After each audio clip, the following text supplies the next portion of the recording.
दिल है छोटा सा, छोटी सी आशा। क्या आप जानते हैं कि भारतीय फिल्म इंडस्ट्री का सबसे बड़ा म्यूजिक कंपोजर मुसलमान AR रहमान, जिसको अल्लाह रखा रहमान के नाम से जाना जाता है। 9 साल की उम्र में AR रहमान के वालिद का इंतकाल हुआ तो ये स्कूल जाने लगे। कितनी साल उम्र में? 9 साल की उम्र में।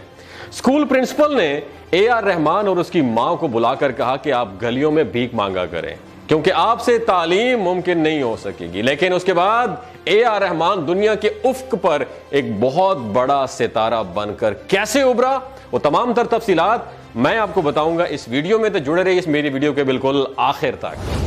दिलीप कुमार भारतीय फिल्म इंडस्ट्री के ऐसे सुपरस्टार थे जिन्होंने भारतीय फिल्म इंडस्ट्री में एक ट्रेंड सेट किया, बल्कि बहुत सारे ट्रेंड सेट किए। इन्हें भारत का सबसे अजीम अदाकार समझा जाता है जिसने कई नस्लों को इंस्पायर्ड किया।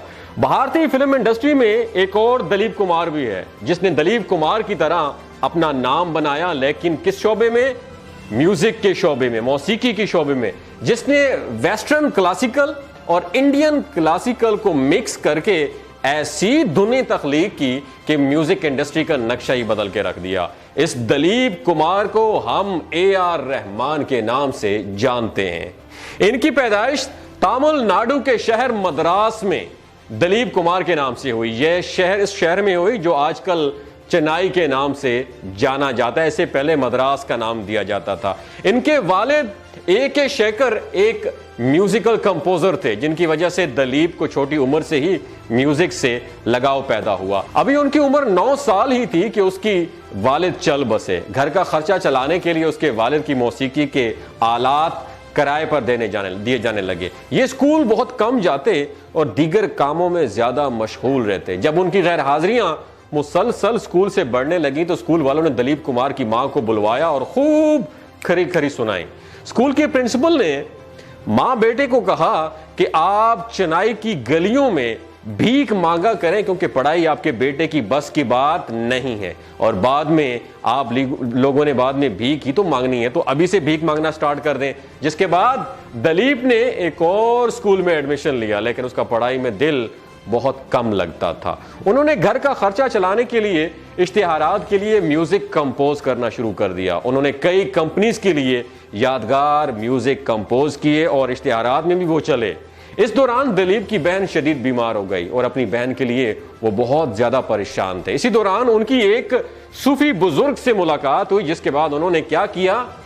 इस्लाम कबूल कर लिया। उसके बाद अपना नाम तब्दील करके अल्लाह रखा रहमान रख लिया, जिसको AR रहमान के नाम से दुनिया जानती है।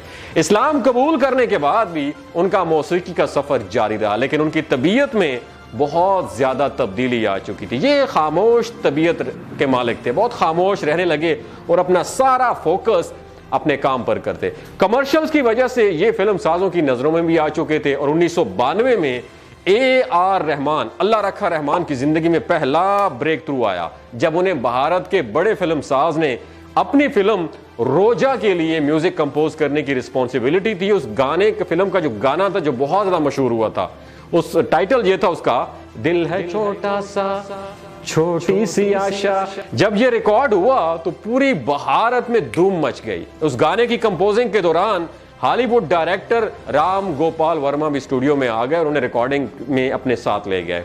राम गोपाल वर्मा AR रहमान की म्यूजिक से बहुत इंस्पायर्ड हुए।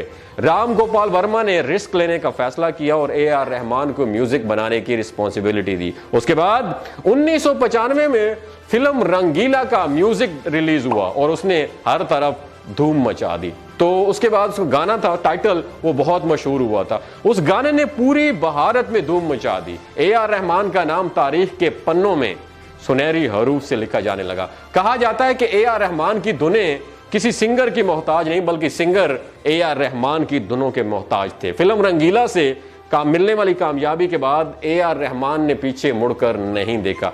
ये ना सिर्फ भारत में शोहरत की बुलंदियों पर पहुंच चुके थे, बल्कि बैरून मुल्क में भी उनका डंका बजने लगा था। सन 2000 में ये बर्तानिया शिफ्ट हुए और वहां जाकर उन्होंने बर्तानिया के म्यूजिकल डायरेक्टर के साथ काम करना शुरू कर दिया। 2003 में उन्होंने चीनी फिल्म वॉरियर ऑफ हेवन के लिए म्यूजिक तैयार किया। ये फिल्म और उसका म्यूजिक इतना फेमस हुए कि चीन की तरफ से उसे ऑफिशियल तौर पर ऑस्कर अवार्ड में नामजदगी के लिए भेजा गया। 2006 में लॉर्ड ऑफ द रिंग्स आई तो उसका म्यूजिक भी ए आर रहमान ने कंपोज किया। 2009 में film slum dog millionaire release हुई तो उसकी म्यूजिक भी धूम मचाने वाले ए आर रहमान थे। ए आर रहमान ने इस फिल्म में भी ऑस्कर अवार्ड से नवाजा गया उसको। इसके बाद उनकी माइकल जैक्सन से 2 घंटे से भी तवील मुलाकात हुई तो उन्होंने मिलकर गाना बनाने का फैसला किया, लेकिन प्रोजेक्ट शुरू होने से पहले ही माइकल जैक्सन इस दुनिया फानी से कूच कर गए।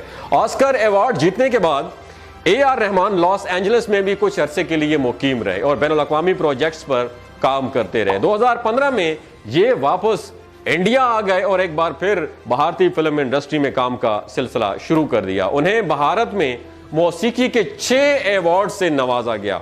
ये 2 ऑस्कर अवार्ड्स थे और 2 एकेडमी अवार्ड्स भी अपने नाम कर चुके हैं।